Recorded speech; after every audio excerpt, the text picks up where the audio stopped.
नमस्कार। હું કરણસિંહ ચાવડા, પ્રદેશ પ્રવક્તા, ગુજરાત ક્ષત્રિય સંકલન સમિતિ। આજ રોજ અમે અમારા સંકલન સમિતિના આગેવાનો સાથે રાજકોટ ખાતે 25 મેના રોજ ટીઆરપી ગેમ ઝોનમાં જે દુર્ઘટના સર્જાઈ, કરુણિકા સર્જાઈ, એમાં જેમને પોતાના જીવ ગુમાવ્યા છે એવા તમામ મૃતાત્માઓ આત્માઓ ને અમારી સંકલન સમિતિ વતીથી હાલ અમે શ્રદ્ધાંજલિ અર્પણ કરીએ છીએ। માં ભગવતી અને ભગવાન સોમનાથને પ્રાર્થના કરું કે આ પરિવારજનોને જે આ અસહ્ય આઘાત લાગ્યો છે એને સહન કરવાની શક્તિ પ્રાપ્ત થાય। આજે અમે આ ઘટનાક્રમમાં મૃત્યુને વરેલા જે પરિવારજનો એમને મળવા માટે પ્રયત્ન કરીશું। બે પરિવારોને તો અત્યાર સુધી અમે મળી ચૂક્યા છીએ, એમની વેદનામાં અમે સહભાગી છીએ। તમામ મૃતાત્માઓના જે પરિવારજનો છે એમની વેદનામાં પણ અમે સંકલન સમિતિ, સમગ્ર ક્ષત્રિય સમાજ એ સહભાગી છે। બે ત્રણ બાબતો એ આપના ધ્યાને વિનમ્રતાપૂર્વક મૂકવા માગીએ છીએ। રાજકોટ શહેર એ સર્વ સમાજ એવો સમાજ છે, આ નગર એવું નગર છે, અહીંના નાગરિકો પ્રજાજનો એવા છે કે તમામ કોઈ પણ પ્રકારની આવી ઘટના ઘટે તો તન મન અને ધન સાથે ખળા પેગે ઊભા રહેલાનો ભવ્ય ઇતિહાસ છે। આ ઘટનામાં થોડું અમને એવું લાગે છે કે જે સર્વ સમાજ છે એનામાં થોડીક ઢીલાસ અમને જોવા મળી। આજે સાંજે 5 કલાકે સદગુરુ સોસાયટી પ્રેમ મંદિર રોડ ખાતે ક્ષત્રિય સંકલન સમિતિ અને સર્વ સમાજના ઉપક્રમે એક શ્રદ્ધાંજલિ સભાનું પણ આયોજન કરવામાં આવ્યું છે અને હું ગુજરાત ક્ષત્રિય સંકલન વતીથી રાજકોટના સર્વે પ્રજાજનો, પ્રબુદ્ધ નાગરિકો, સર્વે સમાજોને કરબદ્ધ પ્રાર્થના કરું છું કે જે આ પરિવારો જેમની સ્થિતિ અમે જાણી તો એ લોકોની પરિસ્થિતિ એવી છે કે હવે એમના પરિવારમાં કોઈ મુખ્ય વ્યક્તિ જે કમાવાવાળો હોય એ પણ નથી। માનો કે સિદ્ધપુરા પરિવારને અમે મળ્યા તો એ બેનની આંખોમાં આંસુ હતા, એમના પિતાજીની આંખોમાં આંસુ હતા। એમની દીકરી 3જા ધોરણમાં ભણે છે અને એને ફી શું કરવી, ફીની શું જોગવાઈ થશે એવું અમને પૂછ્યું ત્યારે અમે પણ ગદગદિત, અમને પણ અમારી જે ભાવના હતા અમે રોકી ન શક્યા। એમના પિતાજીને કાને સંભળાતું નથી, નિવૃત્ત વ્યક્તિ છે, તો સરકારના આપના માધ્યમથી વિનંતી કરીએ છીએ કે આ જે સહાય છે 4 લાખની એ તો લગભગ 90% ઉપરાંત પરિવારોને મળી ચૂકી છે એવી અમે માહિતી લીધી છે, પણ સહાય વધારવામાં આવે અને રાજકોટ પોતે ઊભું થાય અને પોતાના જ આ પરિવારો છે એમ ગણી અને સર્વ સમાજ ભેગો થઈ અને તન મન ધનથી સહકાર આપે તમામ પ્રકારનો, એવી આપ સર્વેના માધ્યમથી હું રાજકોટવાસીઓને અને સરકારી તંત્રને વિનંતી કરું છું કે આવો આપણે બધા સાથે ભેગા થઈ અને આ પરિવારોને ન્યાય અપાવીએ, એમને આર્થિક રીતે મદદ કરીએ, એમના ભાવિની પણ ચિંતા કરીએ અને એવી પણ ચિંતા કરીએ કે ભવિષ્યમાં આવી દુર્ઘટનાઓ બને નહીં। આ મારી સંક્ષિપ્ત વાત હતી। અમારા મુખ્ય સંકલન કરતા રમજુબા જાડેજા 4-5 મુદ્દાઓ મૂકશે, પછી કોઈ પ્રશ્નોના જવાબ હોય તો હું આપીશ। એટલે હવે રમજુબાને વિનંતી કરું કે પોતે આ બાબતે આપની સમક્ષ જે વેદના છે પૂછી લઈએ કે આ ઘટનાની અંદર વધારે કોઈ સમાજનું નુકસાન થયું તો ક્ષત્રિય સમાજ તો યુવાનો સૌથી વધારે હતા, તો ક્ષત્રિય સમાજ કઈ રીતના આગળ આવશે? આમાં જે પણ વ્યક્તિઓ બેદરકાર છે પછી એ શાસકો કેમ ન હોય, તેમની સામે પણ પગલાં લેવા જોઈએ જે રીતના અધિકારીઓ સામે લેવાય છે। તો કોઈ માંગ કરવાના છો તમે? જો આમાં કેવું છે કે મરણ જનાર જે ભોગ બનનાર છે ને એમાં આપણે જ્ઞાતિ આપે કીધું, પણ આ સંકુચિત વાત થાય, કારણ કે ક્ષત્રિય સમાજ એટલે બધાને સાથે લઈને ચાલવાવાળો સમાજ. ભૂતકાળમાં પણ આપણે જોયું છે કે જ્યારે રાજાઓ હતા ત્યારે એ નીકળતા તો તમામ એમના પ્રજાજનો હતા. એમ આ ઘટનામાં જરૂરથી આપણે કીધું એવું વધારે ભોગ બન્યો છે, પણ અમે બધા સમાજની ચિંતા કરવા માટે આજે આવ્યા છીએ. ક્ષત્રિય સમાજ તો અમારી ચિંતા હોય, પણ અમે આજે મળ્યા તોય હજુ ક્ષત્રિય સમાજના પરિવારનો હવે અમે મળવા જવાના છીએ. એ પહેલાં અન્ય પરિવારને અમે મળ્યા, અમે આશાબેનના પરિવારને મળ્યા, અમે ભાઈ સિદ્ધપુરાના પરિવારને મળ્યા, હવે ક્ષત્રિય સમાજના પરિવારોને અમે હવે મળવા જઈશું. એટલે અમે તમામ પરિવારો, તમામ મૃતકો જે આ દુર્ઘટનામાં ભોગ બન્યા છે એમને ન્યાય મળે, અને અમે અમને પૂછીએ છીએ કે તમારે કયા પ્રશ્નો છે. એ પ્રશ્નો અમે અસરકારક રીતે જરૂરથી સરકારમાં, ન્યાયતંત્રમાં ને જ્યાં જરૂર લાગે એવા સક્ષમ તંત્રને અમે જરૂરથી જાણ કરીશું, મદદરૂપ થઈશું, અને અમે રાજકોટ વાસીઓની સાથે છીએ એવી અમારી જે લાગણી છે એ વ્યક્ત કરવા માટે, દુઃખમાં સહભાગી થવા માટે અમે આવ્યા. આજે ઘટના પ્રશ્ન એ છે કે 2021 થી લઈને 2023 સુધીના જે પણ અધિકારીઓ આની અંદર હોય તેમની સામે પગલાં લેવાય છે, તો શાસકો સામે કેમ નહીં એ માંગ કરવાના છો? જો અમારા એ મુદ્દામાં એક મુદ્દો પણ છે કે 2021 થી કાંકરિયા અમદાવાદથી ચાલુ કરો, તક્ષશિલા ગણો, અરણી બોટ ગણો, મોરબીનો જુદ્ધો પૂર ગણો, અને આ ટીઆરપી ગેમ ગણો.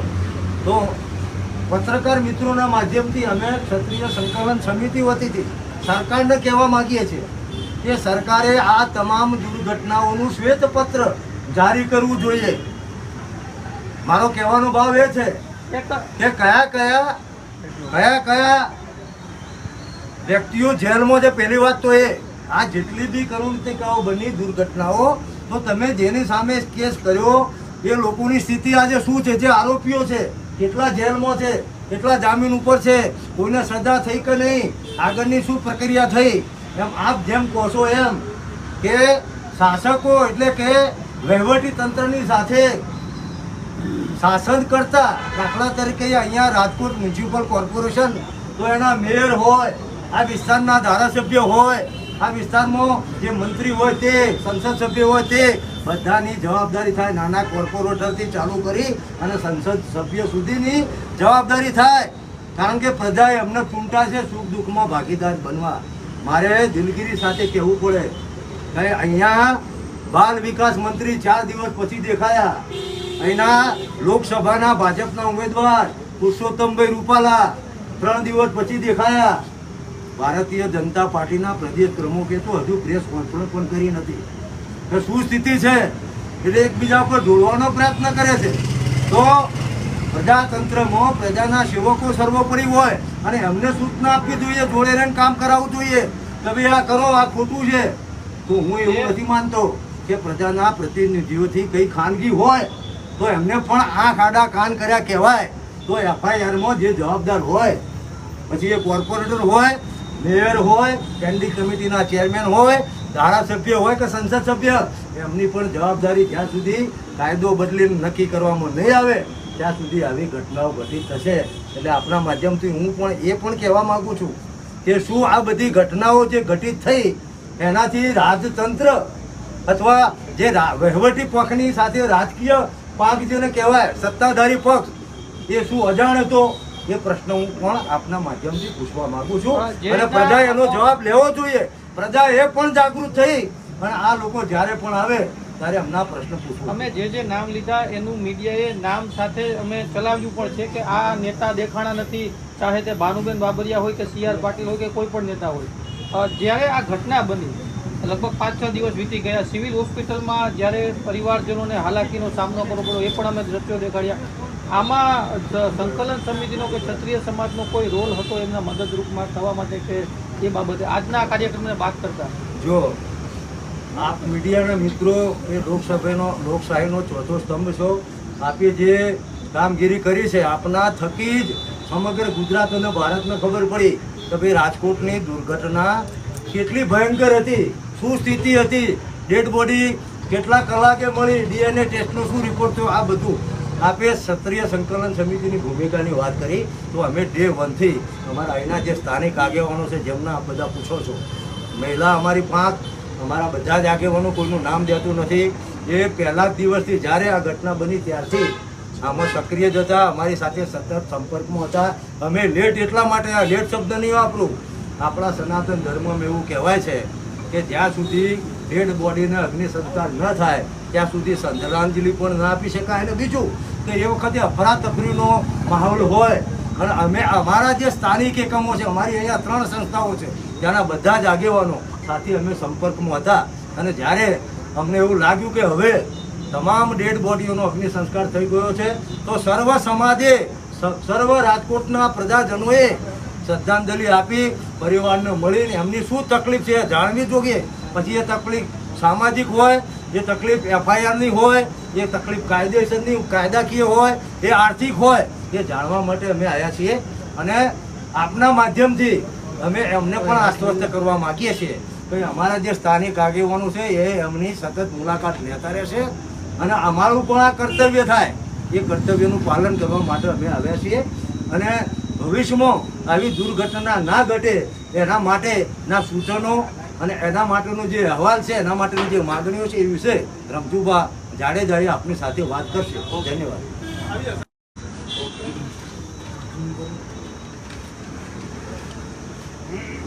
નમસ્કાર.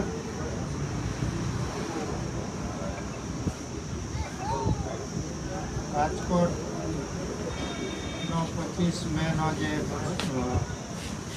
અગ્નિકાંડ છે એ એક એવી ઘટના છે કે એને શબ્દોમાં વર્ણવી કે લાગણીમાં વર્ણવી બહુ જ અઘરી વાત છે. અને આપ બધાને હું ધન્યવાદ આપું છું, તો આપ બધાને હું નમસ્કાર કરું છું કે રાજકોટની જનતા જે પ્રમાણે અવાજ નથી કરી શકી તો સતત એના માટે એના વતી સરકારને, તંત્રને સતત આપે જાગૃત રાખ્યું છે, સતત એના ઉપર દબાણ રાખ્યું છે કે સાચી દિશામાં યોગ્ય રીતે સત્વરે તપાસ થાય. એના માટે મીડિયાને હું જશ આપું છું અને મીડિયા એના માટે ધન્યવાદને પાત્ર છે. આપ બધા પણ એના માટે ધન્યવાદને પાત્ર છો.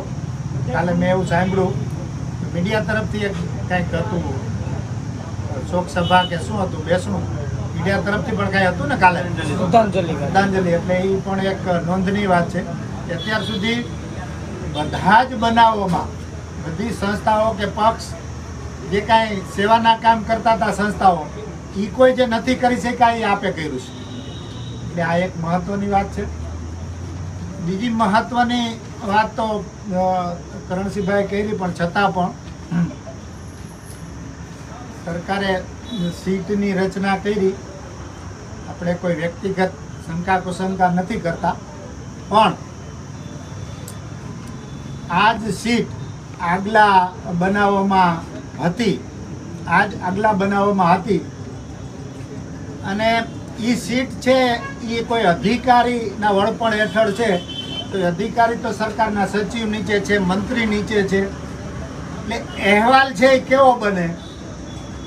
સરકારની ખરેખર ઈચ્છા હોય, મંત્રીશ્રીની ખરેખર ઈચ્છા હોય તો અમે એવી વિનંતી કરીએ છીએ, અમે એવી અપીલ કરીએ છીએ કે ન્યાયાધીશ, હાઈકોર્ટના ન્યાયાધીશની અધ્યક્ષતામાં તપાસ થાય અને જે કોઈ વહીવટી તંત્ર હોય કે પદાધિકારીઓ હોય કે આગેવાનો હોય, બધાની તટસ્થ તપાસ થાય, કારણ કે આના પહેલા કાલે પ્રશાંત દયાલનો વિડીયો આપણે બધાએ જોયો છે, જગદીશભાઈ મહેતા પણ કહે છે, બરાબર? તો એ બધી વસ્તુઓની તપાસ તો થવી જ જોઈએ. તો તપાસ તટસ્થ રીતે કોણ કરશે? તો અમને ન્યાયાધીશ ઉપર આપણને બધાને શ્રદ્ધા છે. એટલે ન્યાયાધીશના વડપણ હેઠળ થાય તો એવી એક અમારું સૂચન અને વિનંતી છે. એટલે અમારી એવી વિનંતી છે કે સરકારને બધા માટે આ એક સત્ય છે, પ્રજાને બધા માટે, કે ભાઈ એના કરતાં પણ ઉપરની ઓથોરિટી અથવા તો વધારે ભરોસાપાત્ર ઓથોરિટી ન્યાયતંત્ર કહેવાય તો એને કામગીરી સોંપાય એવું અમારું સૂચન અને વિનંતી છે. પછી સરકાર એમાં જે નિર્ણય લે કોર્ટમાં તમે આ માંગ કરવાના છો? એટલે અમે માંગ કરીએ છીએ. હાઈકોર્ટ સમક્ષ તમે કોઈ અરજી કરીને એવી માંગ કરશો કે આમાં સીટ ઉપર વિશ્વાસ નથી તો જજની કમિટીની નિમણૂક થાય? આ સરકારે જ નિર્ણય લેવાનો હોય છે, એટલે એમાં કાંઈ કોર્ટ પિક્ચરમાં નથી આવતી કોને તપાસ સોંપવી. બાકી તો કોર્ટ એનું કામ કરે છે, કોર્ટ સક્રિય છે જ આમાં. સમજુમાં મારો પ્રશ્ન એ છે કે હાઈકોર્ટે ખુદે સંજ્ઞાન લઈ અને સુઓ મોટો દાખલ કરી છે, તો આ સુઓ મોટોની અંદર તમે પણ તમારી રજૂઆત મૂકી શકો છો. તો તમે આમાં કોઈ આવી રજૂઆત મૂકશો કે આમાં હાઈકોર્ટના જજની નિમણૂક થવી જોઈએ? અમારે કાયદાકીય સલાહ લેવી પડે, કાયદાકીય સલાહ લેવી પડે. મને એ બાબતમાં બહુ ખ્યાલ નથી, પણ ટૂંકમાં પ્રજાને ન્યાય માટે આપણે જે કંઈ આપણી મર્યાદામાં સંસ્થાની મર્યાદામાં જે કંઈ થઈ શકે. રાજકોટમાં એક એડવોકેટે એવી અરજી કરી હતી કે ભાઈ આ જે અધિકારીઓ છે એની વિરુદ્ધ પણ પોલીસ ફરિયાદ થવી જોઈએ, જે IAS IPS અધિકારીઓ છે, કેમ કે એમના ખાલી બદલી થઈ છે, ફરિયાદ નથી થઈ. તો એની અરજી કોર્ટે ગ્રાહ્ય રાખી છે, નીચલી કોર્ટે. તો આ જ રીતના જે પદાધિકારીઓ છે, કેમ કે હજી સુધી એમની સામે પગલાં લેવા જોઈએ એવું કોઈ કાયદાકીય કોઈ વલણ દેખાડ્યું નથી. એટલે આપની પાસેથી એક અપેક્ષા છે કે ભાઈ જે પદાધિકારી, જેમ કે અધિકારીઓ છે, પદાધિકારીઓના આદેશ વગર તો કંઈ કરવાના નથી, એ તો સૌ કોઈ જાણે છે. એટલા માટે ઓલરેડી કહી જ દીધું છે, અને આ ન્યાયની વાતમાં બધું જ આવી જાય છે, એટલે જ આપણે ન્યાયની વાત કરીએ છીએ. કરણસિંહે ઓલરેડી કહી જ દીધું છે કે જે કોઈ આમાં હોય બધાની સામે કાર્યવાહી થવી જોઈએ, અને પેલા આઈડેન્ટિફાઈ થવા જોઈએ કે કેટલા લોકો જવાબદાર છે. મૂળ વાત એ છે કે બતાવી દેવું કે 50 અધિકારીઓ છે, બધાના નિવેદન લીધા એટલે એના સામે એક્શન લેવાશે, એવું નહીં. આ 5 અધિકારીઓ જવાબદાર છે, એક 7 છે. આ 5 પદાધિકારીઓ નિર્ણય લેવામાં ભાગીદાર છે, અથવા એની સાથે જે કાંઈ એમનું હોય તો એ આઈડેન્ટિફાય થાય કે આ 25 જણા, અને 25 જણા માટે એવા એના માટે પગલાં થાય કે કાયમ માટે પ્રજાને પણ એમ થાય કે ન્યાય મળ્યો. એ આપણો હેતુ છે. પછી અસરગ્રસ્તોને વળતર માટે તો કરણસિંહભાઈએ કહી જ દીધું છે. છતાં પણ અમે 2 પરિવારોની જે મુલાકાત લીધી, બીજા બધા પરિવારોની પૂરેપૂરી વિગત અમે મેળવવાના, પૂરેપૂરી વિગત. પછી 5 પરિવારો હોય કે 10 હોય, એની એવી જરૂર હોય. અત્યારે સિદ્ધપુરા ને ત્યાં અમે ગયા, એના પેલા ચંદુભાઈને ત્યાં ગયા, તો બંનેના પરિવારની એવી સ્થિતિ છે કે એના બાળકોને હવે કઈ રીતે ભણાવવા. બંનેના કર્મચારી એમાં હોમાઈ ગયા છે, અથવા તો એમાં ભોગ બન્યા છે, તો એને બહુ મોટી મુશ્કેલી છે. તો એના જે નાના બાળકો છે એનું ભણતર રજૂઆત કરવાની છે, સરકારમાં કરશું કે ભાઈ આટલા પરિવાર છે એને સ્કૂલ ફીનો પ્રશ્ન છે, આટલા પરિવાર છે એનો આ પ્રશ્ન છે. તો એના માટે પહેલી ફરજ સરકારની, તો સરકાર એમાં એની ચિંતા કરે, એના માટેની જોગવાઈ કરે. એટલે આ બધી વાત પણ અમે ભવિષ્યમાં કરશું. અને મહત્વની વાત એ છે કે જો આપણે બધા એમ ઈચ્છીએ છીએ, બધા જ લોકો એવું ઈચ્છે છે કે આ બનાવ છેલ્લો હોય, તો બધા જ ઈચ્છે છે. તો હૃદયથી પ્રમાણિકતાપૂર્વક રાજકોટના બધા જે સામાજિક કાર્યકરો, સામાજિક આગેવાનો, સ્વૈચ્છિક સંસ્થાના આગેવાનો, જાહેર જીવનમાં પડેલા આગેવાનો બધા જ એવું નક્કી કરે કે ભાઈ આ બનાવ છેલ્લો છે, અને કોઈ પણ બાબત, ક્યાંય પણ કોઈ પણ બાબત હશે, ખોટી વસ્તુને આપણે નહીં ચલાવીએ. તો આ બનાવમાં જે કોઈ જવાબદાર, જે કોઈ અહેવાલ આવે, એ અહેવાલને પૂરેપૂરો લાગુ કરવામાં કોઈ પણ બધા જ સહકાર આપે એવી આપણે અપેક્ષા પણ રાખીએ અને વિનંતી પણ કરીએ. આ બધાનો ખૂબ ખૂબ આભાર.